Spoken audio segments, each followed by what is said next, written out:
গেল ৫ বছরে ৬ দফা বাড়ানো হয়েছে বিদ্যুতের খুচরা পর্যায়ের দাম। ২০১০ সালে একবার, ২০১১ সালে দুবার, ২০১২ সালে দুবার আর চলতি বছরের শুরুতে একবার বাড়ানো হয় বিদ্যুতের দাম। ৫ বছরে খুচরা পর্যায়ে বিদ্যুতের দাম বাড়ানো হয়েছে গড়ে ৫০ ভাগ।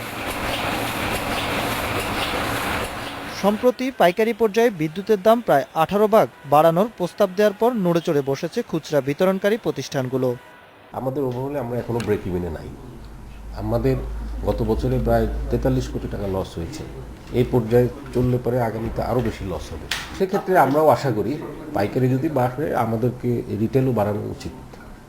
এরই মধ্যে নিয়ন্ত্রক সংস্থা বিইআরসির কাছে পাইকারির পাশাপাশি খুচরা পর্যায়ে দাম বাড়ানোর প্রস্তাব দিয়েছে কয়েকটি বিতরণ কোম্পানি।